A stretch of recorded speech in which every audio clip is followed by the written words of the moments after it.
Good morning everyone. How are you all? I hope you all are doing well at home and you all are staying at home. Now welcome back again to our online class session, and today is your computer period. Everyone take out your book, computer browser.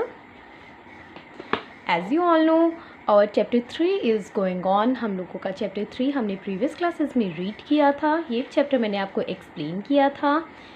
और इस chapter में हमने different parts of computers के बारे में read किया था. Back exercise मैंने आपको इसमें कंप्लीट करवाई थी एंड आपको लर्न करने के लिए दी थी. Hopefully you all must have done all these works in your books and notebooks too. इससे प्रीवियस क्लास में मैंने आपको जो आपका 8 अगस्त का ऑनलाइन क्लास सेशन था, मैंने आपको new words and word meanings explain करके आपको नोटबुक में लिखने के लिए दिए थे. एंड आई होप सभी बच्चों ने इतना वर्क अपना कंप्लीट कर लिया है. आज के क्लासेस में जो आपकी 12 अगस्त की क्लास है, उसमें हम इस चैप्टर के क्वेश्चन आंसर्स कुछ करने वाले हैं. First of all, you all will have to write down date over here in this margin line like this. Write down the chapter number and name of chapter, that is chapter 3, parts of computer. And the heading of today's work is answer these questions, यानी कि इन questions के आपको answer लिखने हैं. अब मैं ये आपको एक्सप्लेन करूँगी. Everyone will listen carefully. सब बच्चे ध्यान से सुनेंगे और इसी तरह से अपनी नोटबुक में neat and clean hand writing में बॉटम लाइन के साथ में टच करते हुए प्रॉपर 1 फिंगर का गैप देकर सेंटेंसेस को लिखेंगे और रीड करके सभी बच्चे ये काम अपना नोटबुक में कंप्लीट करेंगे. Our first question is, Which part of computer looks like a television? Which means कौन सा part यानी हिस्सा of computer यानी कंप्यूटर का कौन सा हिस्सा looks like यानी कि दिखता है. a television यानी जो आपके घर में टीवी होता है, तो टीवी के जैसा कौन सा पार्ट है कंप्यूटर का जो नज़र आता है? Yes, the answer is monitor. जैसे हमने चैप्टर में रीड किया था कि जो मॉनिटर है उस पर हम अपना किया हुआ सब काम देख सकते हैं and it looks like a television. So answer of this question is monitor. MONI monitor monitor. Second question is, what are the small buttons of keyboard called?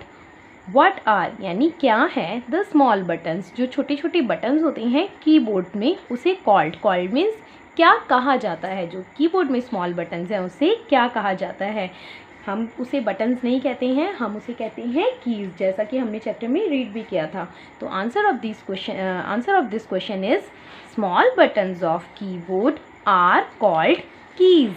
तो देखिए, इतना जो आपका क्वेश्चन का पार्ट है, या आपके आंसर का जो इतना पार्ट है आपके ये क्वेश्चन में से ही है.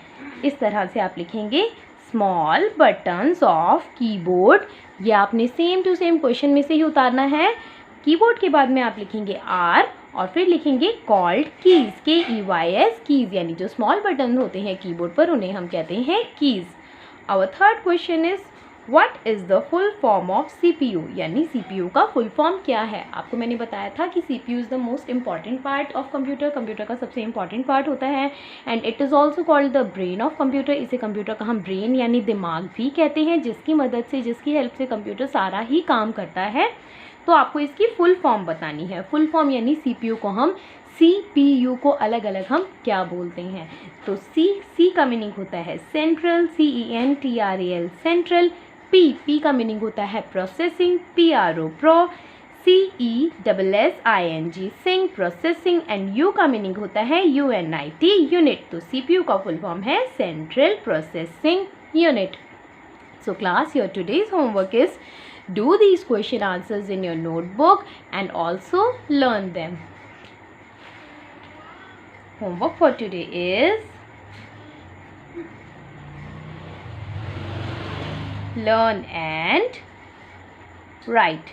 You have to do this work, and you also have to learn and write in your notebook. So that's all for today. Thank you so much. We will meet in our next class. Till then, take care of yourself.